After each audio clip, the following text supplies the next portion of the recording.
everyone, welcome. We're going to go ahead and get started fairly promptly because there's a lot that we want to cover and a lot we're excited to talk about. But folks can continue to come and join us as they tune in. To give just a quick overview before we begin of what to expect, this is really going to be a very casual conversation between myself and Gayatri. We have a couple of topics that we're hoping to cover, but it's also going to be sort of an organic conversation. If you have any questions that come up, please do submit them in our Q&A. We're going to have a little Q&A portion in the last 10 minutes where we'll try to answer some questions live verbally. But then if we can't get to your question, we'll also do our best to respond in the chat at some point during the hour. So I'd love to start with just some introductions of who we are and of Firestorm, who are holding this virtual space tonight. So my name is Esme. I use she and they pronouns, and I'm a collective member here at Firestorm. I suspect that some of you, this might be your first encounter with Firestorm tuning in tonight, so I'll give a brief introduction. We are a worker-owned bookstore co-op informed by feminist, queer, and anarchist politics. We are in Asheville, North Carolina. We've existed for about 12 years now. So we have a community room that we host free community events throughout the week when we're open. Of course, things have been kind of funky and we've been closed since March because of the pandemic. So we've been doing our best to bring exciting virtual content that we feel like our community will love. And our sense of community has been expanding now that we're not stuck with our location and confined in that way. So that has been great. I also wanted to do a brief land acknowledgement of where I currently am and where Firestorm is here in Asheville. We are on Cherokee ancestral land.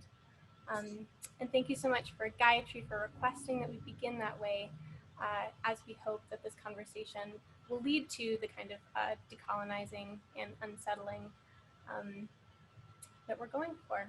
So thank you, Gayatri.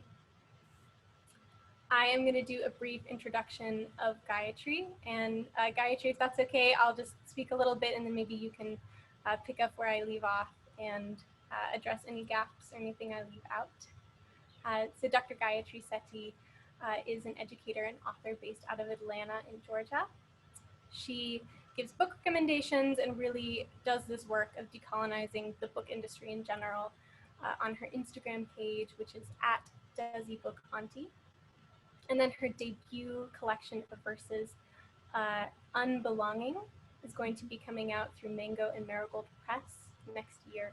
And we're so excited to get that on our shelves. This collaboration is particularly exciting for me because Gayatri and I have known each other for a number of years.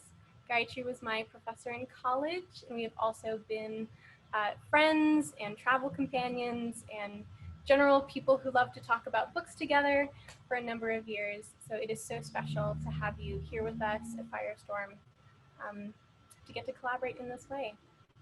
And I'll let you sort of take the introduction from there, Gayatri.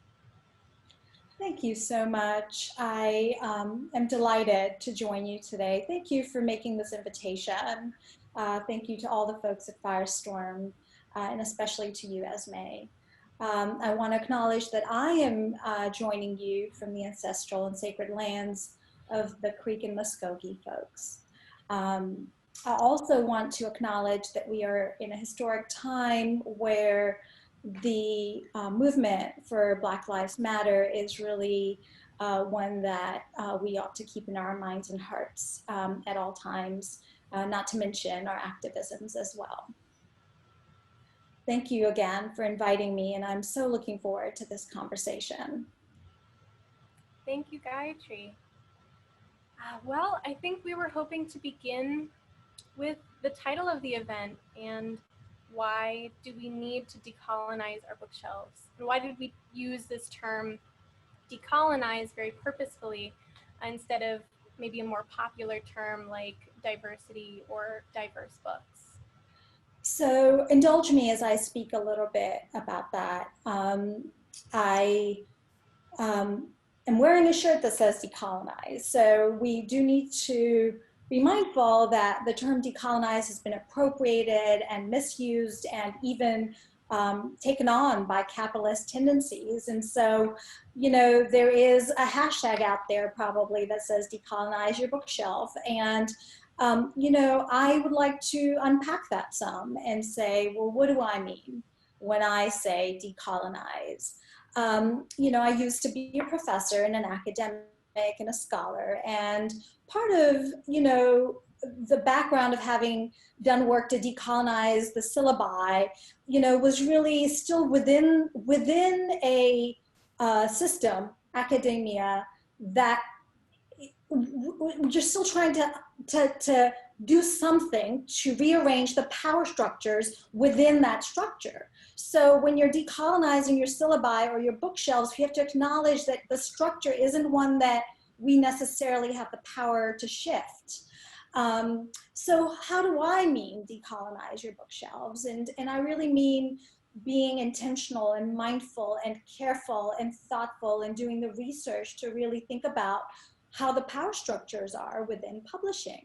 So, for example, all the books that we're going to talk about are ones that are published here in the West, in the US, and in English. So we really aren't decolonizing a whole lot in this conversation if we're going to be perfectly frank. I would like to offer a definition of decolonize that really sings to my heart and soul, which is not a very academic one. I am very privileged to know Lakota folks in my spiritual community. And when the Lakota people speak, they have taught me, and I am learning, of decolonizing. What they mean is to become Lakota, to become human, to become oneself. So really, if we were to be inspired by that, the conversation we're trying to have right now is, how do we humanize our reading practices? How do we humanize our bookshelves? How do we infuse humanity? How do we ensure that we ourselves, whoever we be, are reflected within the things that we read and the stories that we consume and read to our children and to our students? So that's really what I'm talking about when I say decolonize your bookshelf. Absolutely, and we've talked about how the steps that a lot of people are taking in, you know, the hashtag for we need diverse books, when folks are looking for these diverse books to add to their collections, the ways that they continue to center whiteness even through this act that is supposedly bringing more justice to their bookshelves. Can you touch on that? Yes, so I really would like to talk about that, because we're fortunate that even, you know, an organization and an initiative and an effort like We Need Diverse Books exists. And I really, you know, if we don't already follow them on social media and read their blog posts, I really encourage us to do that. Some tremendous resources are present there and inspire me. When I taught the course that you and I took together, in the children's literature course that I used to teach, we really did draw upon their work to read books that attempted to ensure diversity was reflected. Now, I've evolved since then, and that's one of the reasons I'm a teacher, is because I love to learn, so I'm learning. And one of the things I'm learning is no longer to refer to the books we read as diverse, and not use the word diverse to describe the kinds of books that I read, share, promote. And the reasoning for that is what you said, because you and I have spoken about this, is the word diversity itself, when we refer to it with respect to our books, our reading, our syllabi, seems to tokenize certain kinds of books. There is an element of tokenization that I don't want having, you know, a book that I promote, like this one, this beautiful, beautiful book, to be called a diverse book, because it's not, I don't wish for it to be a sole token on a bookshelf.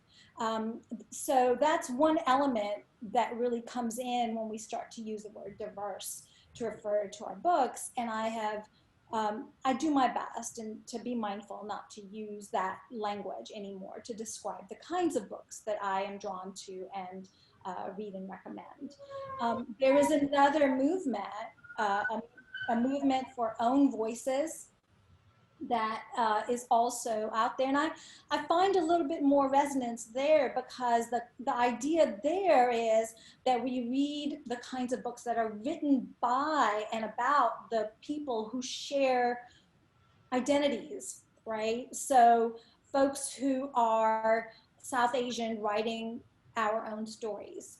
And to me, I'm really drawn to that as an element, not the be all and end all, but an element of what we mean when we talk about decolonizing our reading.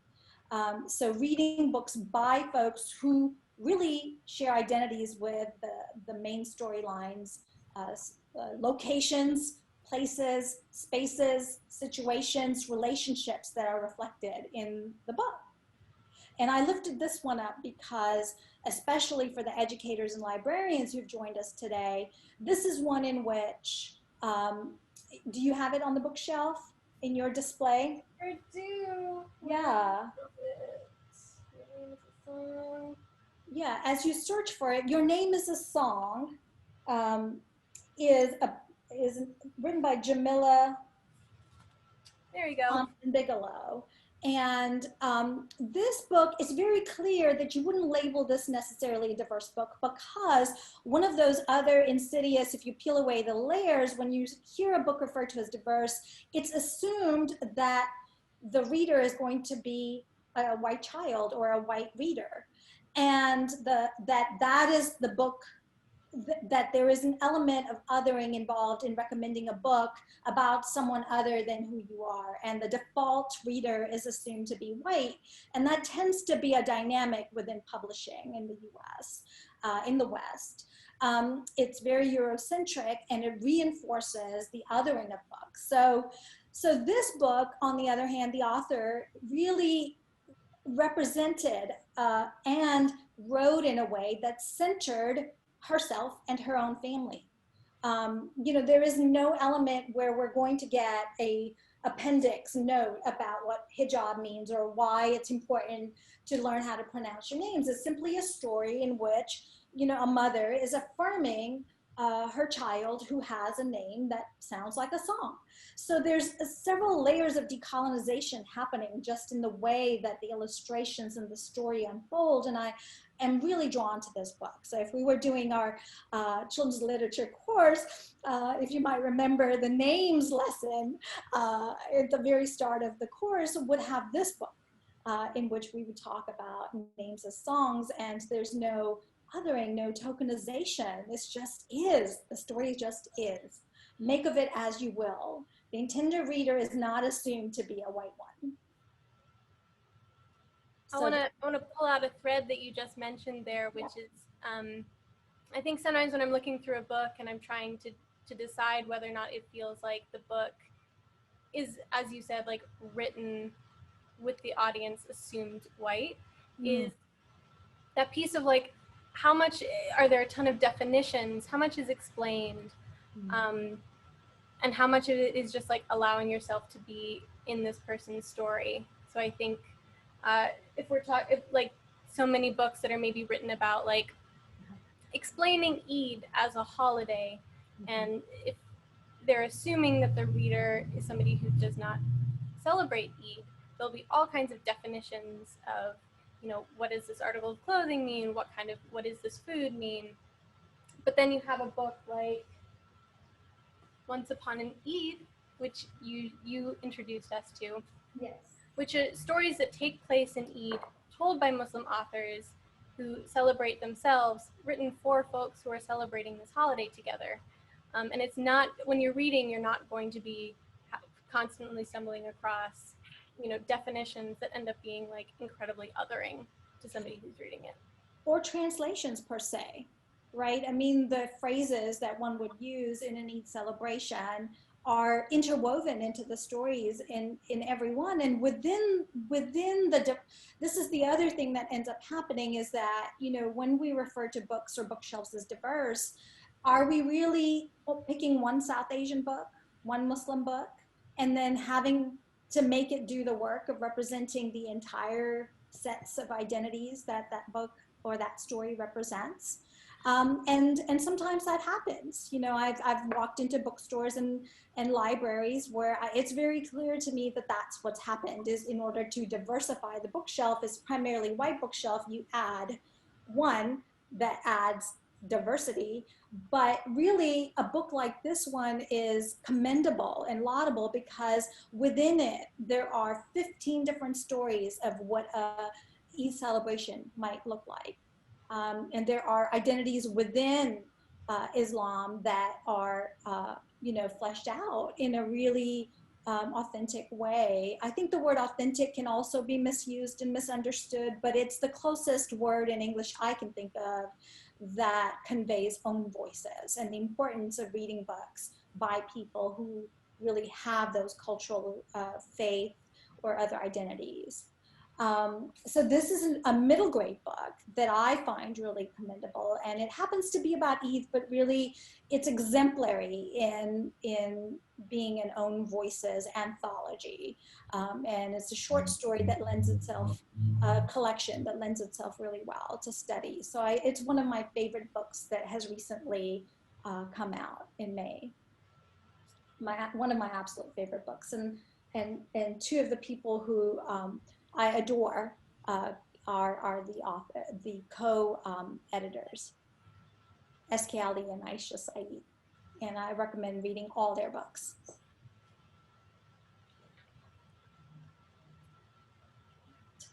So something that we talked about in our planning conversations for this event was this dynamic where certain stories are only told in like a handful of ways, and like if you're searching for that story, you tend to get like one of three options, and they tend to be kind of focused on like the struggle, or especially for books that center Black protagonists, it's around the civil rights movement or like being bullied. Same for queer and gender nonconforming kids who are finding themselves in books only in stories that talk about coming out, transition, being bullied for being different.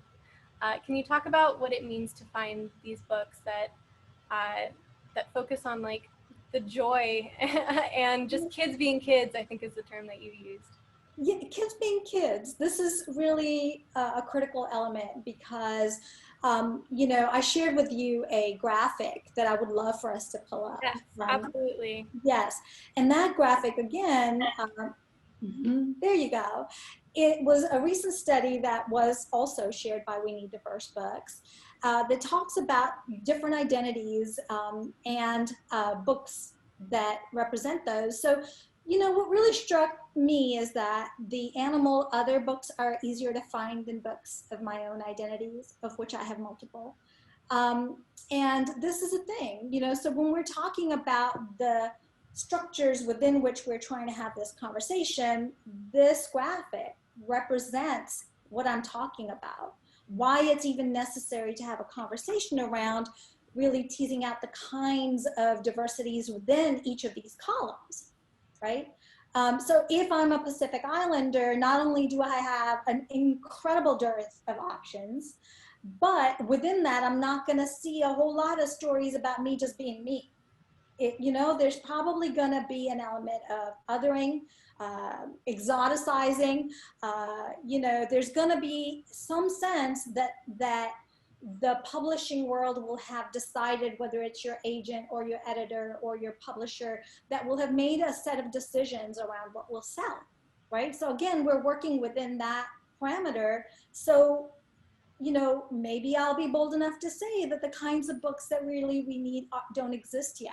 We don't have them in this beautiful display that you've created because somebody somewhere has not deemed those stories to be worthy of being told as yet, right? So unless the power structures within the publishing world shift, or unless the systems within which the publishing world functions shift drastically and decolonize themselves, we are not seeing, you know, a vast number of stories. So within the South Asian bookshelf, which I've really begun to study and do a deep dive of and really get to know who the authors are within that world, You know, there are 3 or 4 kinds of stories that you can find a buyer for and be able to sell your manuscript. And those tend to be stories of the so-called slums and impoverished areas in South Asia, stories of, you know, as in stories of overcoming poverty and depletion, which, you know, yes, those stories do need to be told,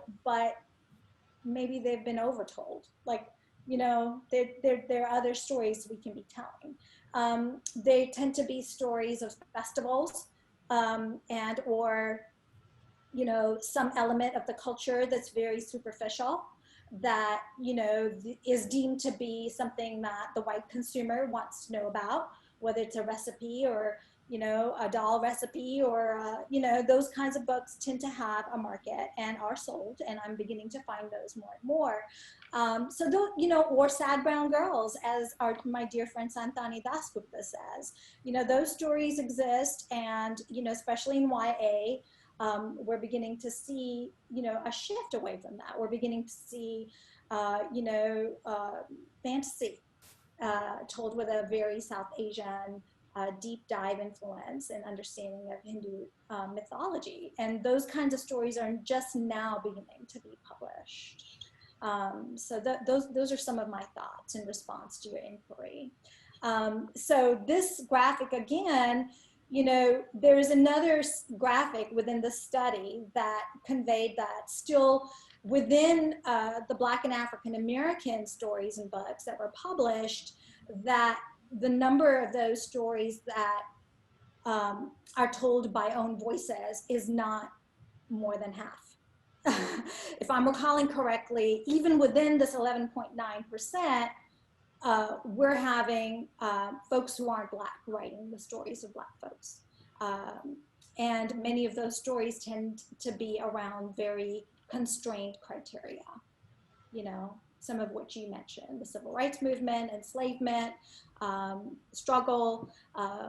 And now more and more, you're going to find folks who are talking about, you know, Black child joy, you know, that's a hashtag, and that we need more stories of that nature. So an element of decolonization would be if you would be just as likely to read, you know, a Black cultural centering science fiction book as not. But we're not there, anywhere near there as yet. Well, since you mentioned that, I wanted to highlight a couple of titles that feature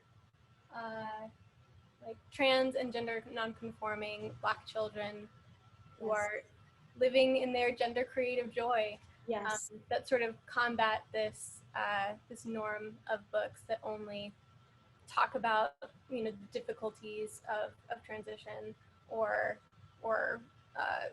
being bullied for being different. And those are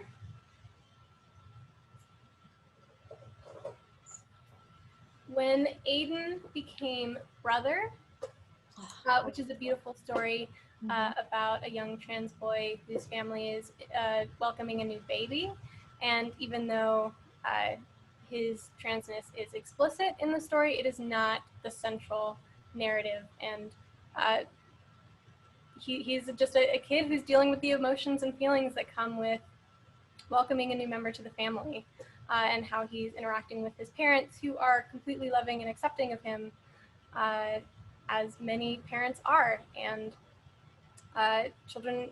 queer children, we deserve to see experiences of ourselves where we can imagine what it would be to live in our like glorious queerness and gender creativity, beyond like the difficult moment of having to confront not being who we were assigned at birth, or who or having the gender expression that is expected of us.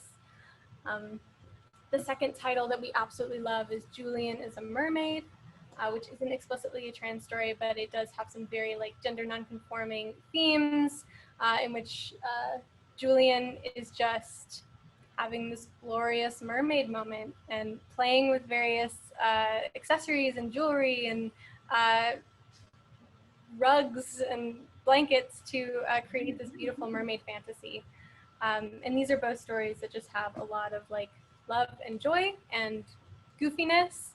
Yes. And I think that these are the kinds of books that I think when you and I talk about these books, where I get them and unpack the books when I'm checking inventory, and I'm just like, oh, these are beautiful, they're joyful, and I just want to, like, you know, and Yes. that's the feeling that these books should be giving, and that so many, we shouldn't be reading these books and being like, well, technically I'm there, but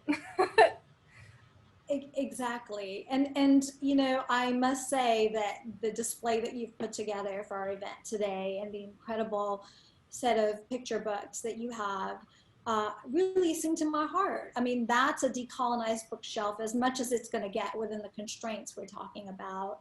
And I want to mention in particular that in my search, my very intentional search, I found really the importance of presses that are doing this work explicitly. There is a imprint, Kokila Books, that published both Fodger Singh Keeps Going, that's behind you, as well as The Ocean Calls, that's behind you. And those are books that I adore. And alongside the middle grade book, Night Diary, I think they also did this one. That these are books that they've published, and what really struck me when I found them, Kokila Books, is that their explicit mission is to center the margins. And do you remember when we talked about decolonizing in the classes that I taught? That was one definition of decolonizing that we used to use, is how do you center the margins? So when I found them and the books that they were publishing, I just wanted to just rejoice because these are some books and stories that I always wanted. So Night Diary is a middle grade book, and it really is very much the story of my mother's side of the family during partition in India. And this Fodger Singh was a picture book that just came out in August by Simranjit Singh, is another one that really made me rejoice and understand myself, right? So it's like these are books that allow me to have access to my own ancestral background that I might have been disconnected from in the process of Western education, right? So if I'm going to be decolonizing, even as an adult who's knocking on 50, I get to read children's books that I never had access to as a child. And how glorious is that? So that is one press that's really doing the work. I know that my lighting is not so good. Can you see my face okay? it's a little dark, but we can see. Okay. Okay. It's perfectly lit on this side, but the screen is interrupting with that. I might pause at some point and try to fix that and see what I can do about that. So let me keep talking and you can just listen to my voice. The other press I wanted to really mention is that, you know, I went through the process of querying my own manuscript for many months, many months, and I would receive the feedback that indicates that you know, there are certain kinds of stories of authenticity, of disruption, of speaking in voices. In my manuscript, I have multiple languages interwoven without explanation. You know, those aren't necessarily books and stories that most publishers are ready to publish, except for Mango and Marigold Press. And they, until now, had been doing primarily picture books, some of which you now carry. And I want to thank you. I really, with all my heart, thank you for carrying these books. And I wanted to share with you a couple of those as being examples of stories within the South Asian bookshelf that, yes, Finding Om, definitely, that these are the kinds of picture books that really do the work that we were talking about earlier of, you know, telling the stories of children doing children things, children being super sheroes and wearing capes and having, you know, vivacious lives and personalities, illustrations that don't tokenize. For example, look at this beautiful cover of Finding Om. You know, we're meditating with our grandparents. It's an intergenerational story that really on every page you say, oh, this could have been, you know, my best friend growing up's family. You know, really, I could just see within the pages. So Mango and Marigold Press, the reason I went with a small independent press for my own book was partly that they are not gatekeeping. They're really kind of in this mode where they're trying to shift away from diverse books to just books celebrating the many ways one can be South Asian and the many identities within that. And I just wanted to mention that any books that, and sourcing books from presses like that, it took me a lot of searching, right? It's unless you really look, you will not necessarily find them because unlike Firestorm books, where you now have a display of all of these books and have done the work to source them and curate them and put them up here so that, you know, folks can find them. Unless that's happening in a really intentional way, we can't walk into just any old big name bookstore and find these on the shelves. And so, you know, those folks listening in, I just wanted to offer that we might go and look at the publications of small independent presses like the two I mentioned that I most know, and search there for people doing progressive work to decolonize the offerings of stories that we can access. I see some questions coming in and I see some comments coming in too. We're about at the halfway mark. While you look at those, let me see if I can fix the lighting. Awesome. And then if you wanted to share a little bit about how you pick, so every month you choose a list of books that you are highlighting on your Instagram page, Desi Book Auntie. Can you talk a little bit about how you go about choosing which titles that you're going to include? Because I know sometimes you choose sort of more big name titles that might be carried in the majority of bookstores, and oftentimes you choose books that to highlight that might not be making their way across folks' periphery and day-to-day lives. So yes, I do a lot of research when I am looking for the books that I will select. And, you know, fundamentally going back to the definitions of decolonizing, it's really about relationship building. If we're going to humanize anything, whether we're humanizing our reading, whether we're humanizing our classroom, you know, part of decolonizing really is about relationship building. And so one of the ways that I do the research to select books is really to read the works of folks who, you know, might be on the margins and whose work might not be as you know, in the mainstream. And when I do, I've been very fortunate over the last 2 years in particular to develop connections on social media, but also in real life, attend book festivals, attend book events, attend book launches, get to know these writers who are doing this work. And very often the books that I recommend are people who I consider to be friends. Or people who I consider to be colleagues, or folks who I am befriending and hoping to have connections with. So that's a really big part of how I select the books. And I just smile because I'm looking at hands up, and the author, Brianna Mcdaniels, is a dear beloved. You know, like I would consider her to be a member of my extended family of young people that I adore and admire, as you are, Esme.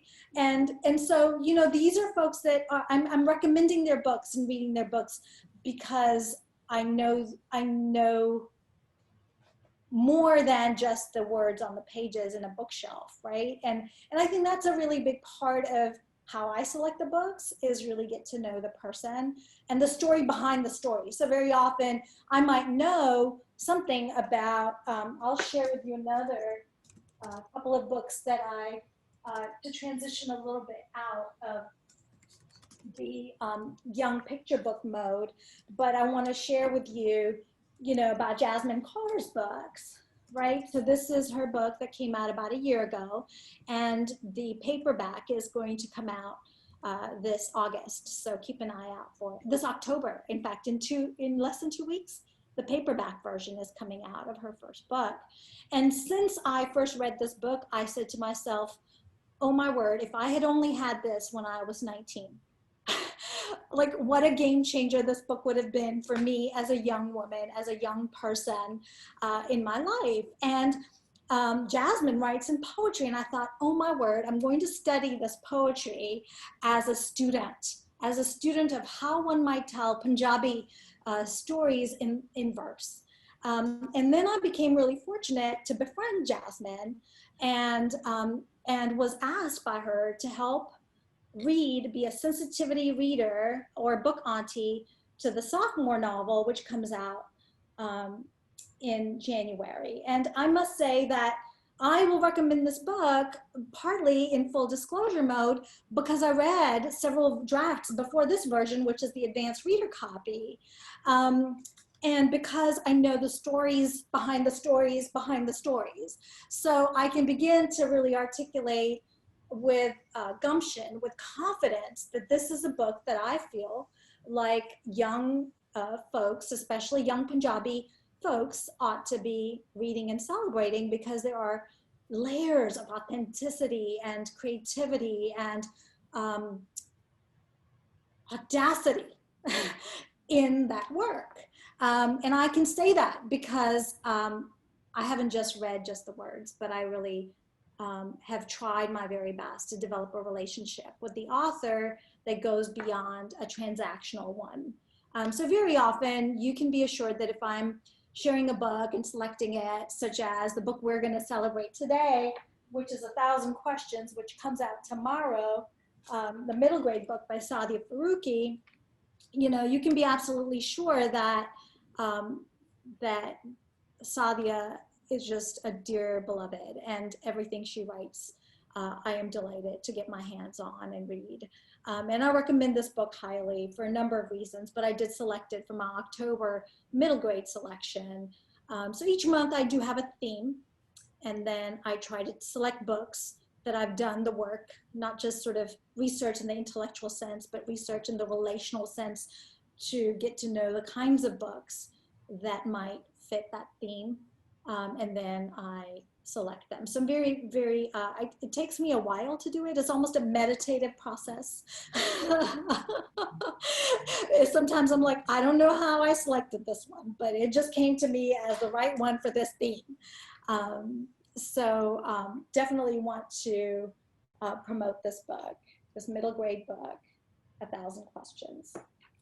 One of my favorite parts about following you on Instagram is getting to see you interact with a lot of the authors that you are talking about and whose books you're promoting. So yesterday I got to watch an Instagram live that you did with Sadia Faruqi talking about the book. And it really does, I think, show that you're not just decolonizing in the books that you choose, but you're decolonizing in the way that you're going about relationships, and you're not viewing them in the typical networking, very settler mentality where we're using people, or like how our connections will benefit us. And I don't see that in the way that you're interacting with these authors. It's really obvious that it's just pure love for them and their work.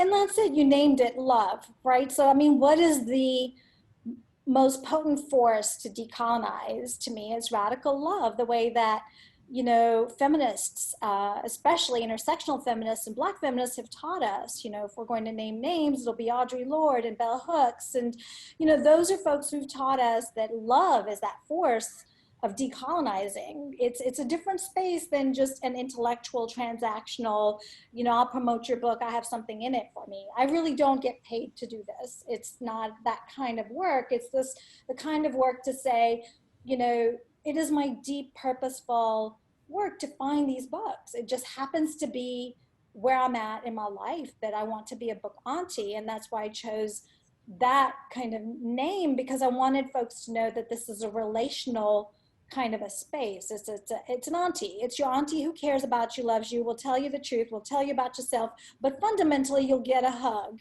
And these are the books that your auntie wishes that you would read.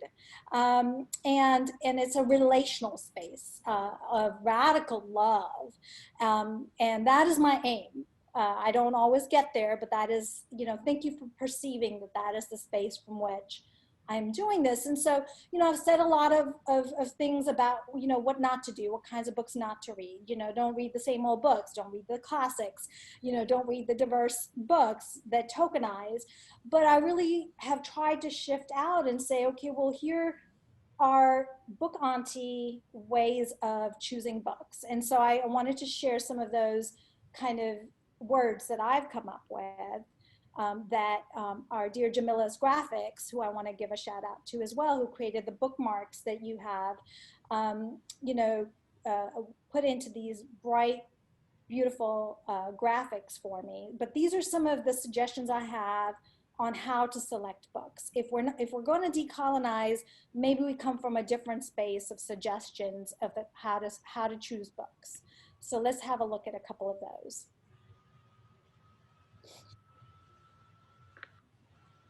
Is my screen share working? It is, and we see the graphic. Wonderful. Do you want to read it out loud, or should I just go through them? Go to the first one, anyone actually. I think this is, okay, so I think this is the first one. Sure.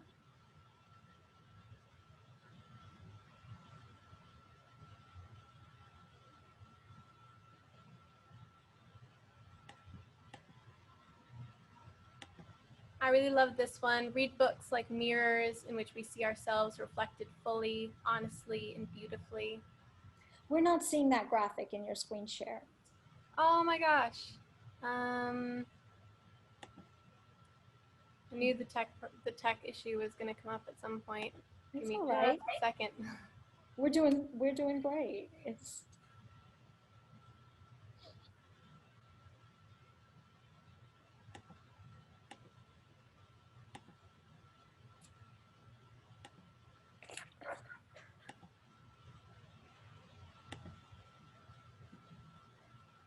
Do you see the graphic now?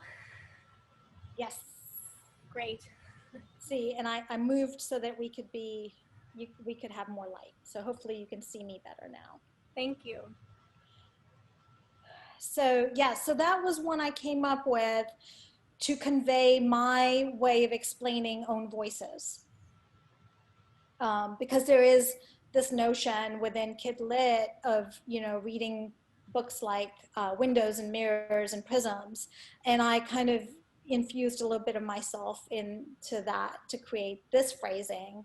I really like the idea of being able to look in the mirror, and some of the books that I mentioned to you, that Kokila Books puts out, or that Mango and Marigold Press put out, I really do see myself in them, and I see myself reflected with honesty and beauty, right? So I'm not seeing myself tokenized and othered, and that is what I would wish to see in a book. And many of the so-called classics, which I no longer read, I very rarely read white authors anymore, is because I don't see myself at all. So it's not even as if I'm seeing a distorted image of myself. I'm not seeing myself at all, so why would I read it? That's my decolonizing, like, okay, ain't got time for that. How about another one? There you go. So this was one that that really encapsulated the selection of Fawja Singh, the picture book, as well as Punching the Air by E.B. Zaboy. And I do believe you carry that one. Mm-hmm. So this is the theme that book fit for me, was really reading for encouragement, reading for inspiration, reading for action, because we aren't just reading to be reading for entertainment, especially in this historic time, where activism is so required. My reading is purposeful. I'm reading things that really it's sparking me the wish to be braver. So that's another decolonizing theme, is like, you got to read brave things. You got to read things that unsettle. That's another term that we can use when we talk about decolonizing. So unsettling things do often make you braver. They're not comfortable.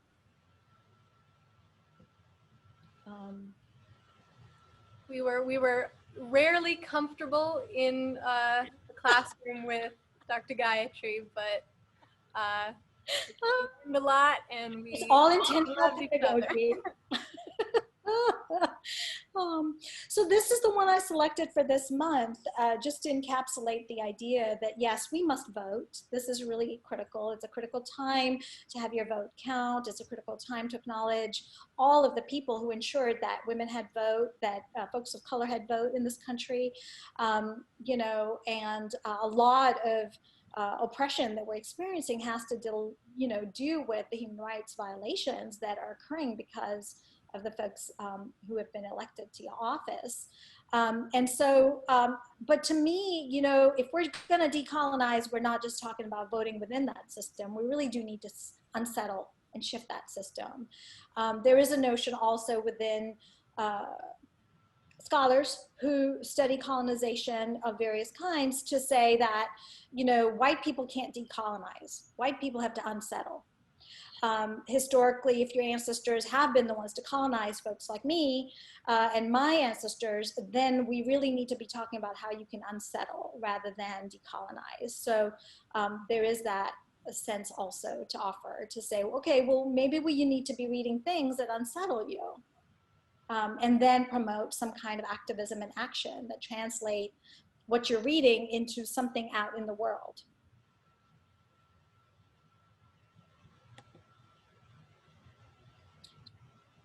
So again, the anti-racism bookshelf is expanding right now, and I am so grateful to be alive to see this, because only 2.5 years ago, I would look for books that didn't exist yet. And in large thanks to the folks who are working for the liberation of Black communities, these books now exist, and there is a market for them, and the publishing world has decided that the anti-racism bookshelf needs to exist. And some of the books that I have you know, selected are Tiffany Jewell's book. It lends itself really well to lessons and family conversations and unsettling of various kinds. And I think you carry that, and it's within the list that you curated online. Really the idea that Jasmine Guillory came up with, that we really need to recognize in our reading that Black lives are ones to celebrate, empathize with, and care about, that the anti-racism work isn't just about intellectually knowing the historic facts. It's not a factual learning, but this is a form of decolonization, is reading more fiction, more imagination, more possibility, more, this is the realm of fantastic imaginations of worlds and stories that we don't have access to, is a fundamental aspect of anti-racism. And this is one that, even though this was the theme for a couple months ago, I haven't stopped curating this bookshelf, because this to me is where a lot of my effort is going at the moment. We get, and especially after this summer, we've gotten quite a lot of emails from particularly white educators, church leaders, yes, who are asking us for, you know, great anti-racism titles to bring into their classrooms. And I think, you know, we've included some great ones. This book is anti-racist, which I don't, it's right over there. Pretend I'm holding up. It's a great one, and Jason Reynolds wrote it in a beautiful way to do justice to Ibram Kendi's work.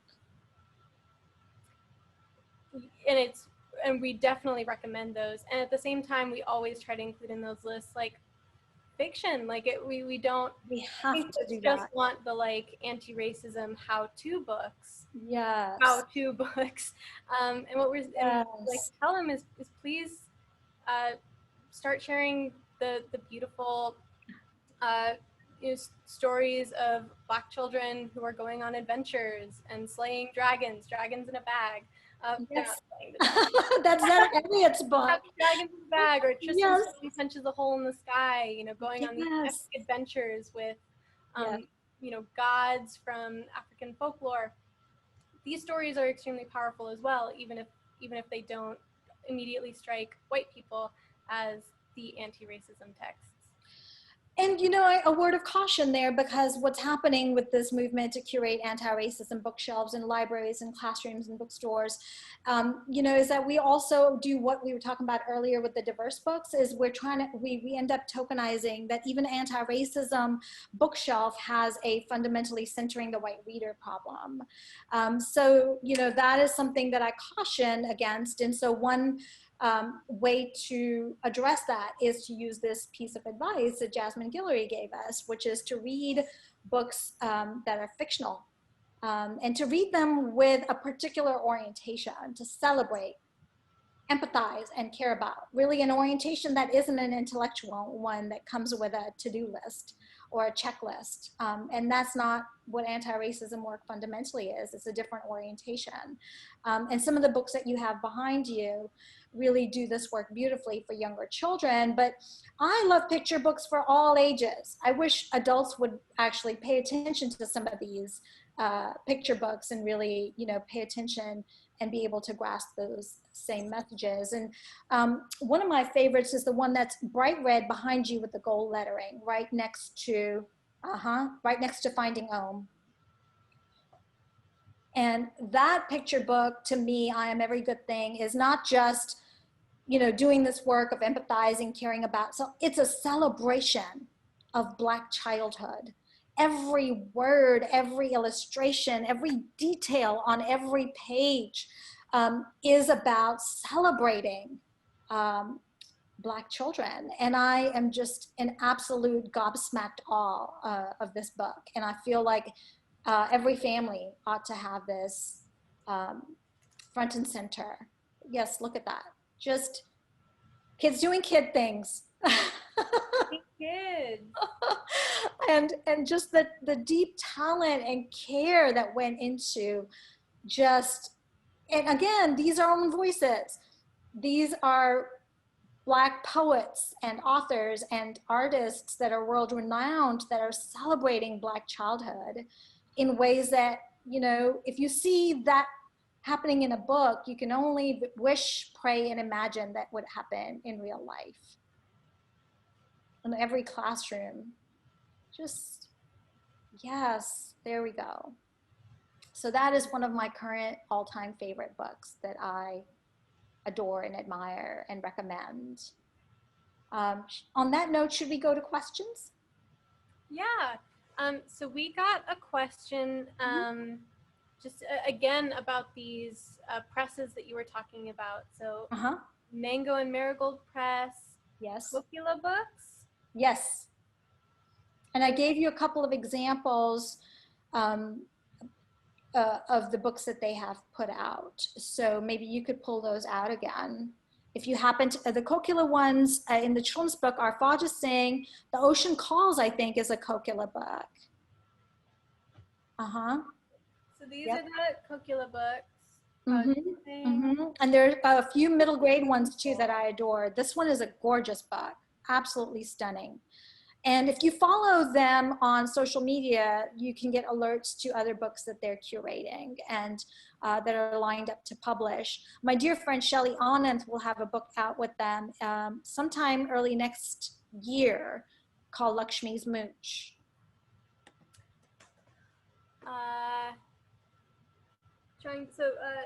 And Cocula is Kokila.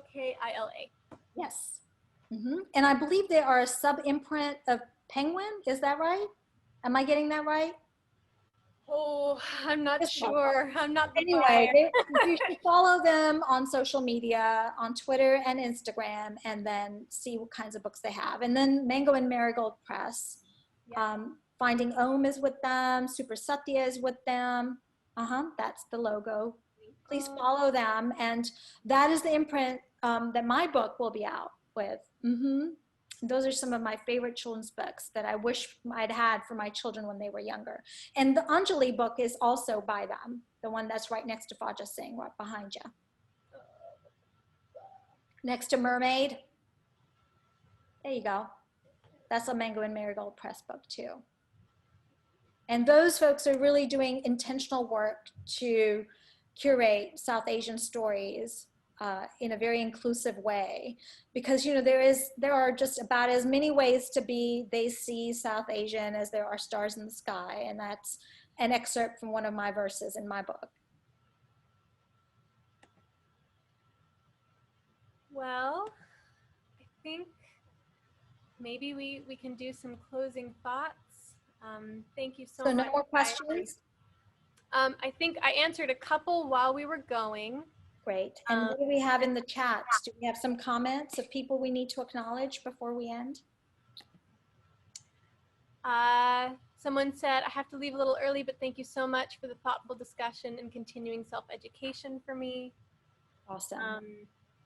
Yeah, and then somebody wanted to know, again, so that they could write down the name of the presses so that they could look into those books themselves when we're done. Yes, perfect. So my invitation to folks who are listening is to really do some extra layers of looking, right? There are many talented book bloggers out there, and yet it takes a lot of searching to find these kinds of books. We focused a lot on the younger readers because I happen to really just love picture books and curate those, but there are young adult books that you can find, and middle grade books that you can find if you look for the Own Voices or Own Voices Reads hashtags. That's one way to find them. We're trying now very much to be intentional about hashtagging the South Asian Kid Lit. So if you're looking for the South Asian books, and the same with the Muslim bookshelf. That's another hashtag that if you go on social media and search for those hashtags, maybe ask several questions around who's the writer. Are we writing somebody else's story and just representing them? We are now in a time, if we're decolonizing, where representation isn't enough. We need to see ourselves in the books and stories in a way that's honest and that reflects our authenticity, that reflects our just our nuances, right? It's a time for nuances. And so there are many books that are written about marginalized folks that are really not respectful, not respectful at all. And so I would caution us to look more and more for folks writing our own stories. Well, we want to get these phenomenal stories that we've talked about today off of our shelves and onto your bookshelves. Yes. So what we've done is that we've created a 15% off promotion on a collection of stories, a collection of books that have been curated by Gayatri. And the link is in the chat, and then we can also send them out in an email after we're done today when we send out a recording. So that you can access those books, and then all of those purchases will also come with one of these really gorgeous bookmarks that have been created in collaboration with Gayatri and another mutual friend of ours, Jamila, who's an incredible graphic designer and artist. And they say, read, inspire, and think. And we will include one of those in all of the purchases that folks make within the next week off of this curated book list that includes all of these phenomenal titles that we've talked about today. Oh, this is such an incredible, generous, thoughtful, above and beyond offer. I am so delighted, so delighted. I hope that folks take advantage of this. And I hope that folks can find more of my recommendations, and many of the books that I did talk about are talked about in my social media, so they can follow me on Instagram and see some more of those. My Instagram posts assume that it's marginalized folks looking for stories about ourselves, but anyone who is interested in that conversation can get some value out of my posts. Well, Gayatri, thank you so much for joining me in this conversation today. I really enjoyed it. I'll always love geeking out about books with you. And I'm really glad that we got to share that with some of our community members today. Yes, and I hope that it came across that, you know, again, as we were saying about the authors that I talk about, that one of the only reasons I'm here saying yes to this is because we know each other and we have a long-standing friendship, relationship, solidarity with one another. You know, it's not just a book transactional kind of a thing, and that's why I think that this is, you know, the kind of collaboration that we need more of in the book world. And I hope that that folks will come to your future events that you have lined up with very intentional invitations. Do you want to tell us about a couple of other folks who are coming to do readings and book events? That would be amazing. Well, one of the authors that we have highlighted today, Brianna Mcdaniel, is going to be Yes, doing a writing workshop with us later in October, I yes. believe the 28th. Um, and I going highly recommend folks come for that.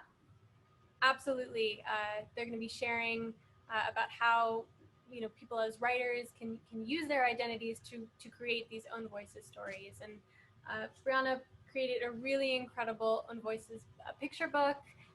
The event will not be specific to creating children's lit, but it will be, I think, highly relevant to anyone who's doing any kind of writing. Well, I want to conclude by thanking Firestorm Books. I want to conclude by thanking everyone who took time on a Monday evening to join us, and to all our friends who came to show up and show us support. Just an earnest thank you to all of you, and especially to you, Esme, and offered a big virtual hug. Offered right back, accepted gladly, and offered in return. Yay. All I right. look forward to days when we can do in real life events. Oh, please. Hopefully your book launch, in-person book launch. Whew. I hope so. Until then, we'll see each other on Zoom. Sounds good. All right. Good night, everyone, and thank you.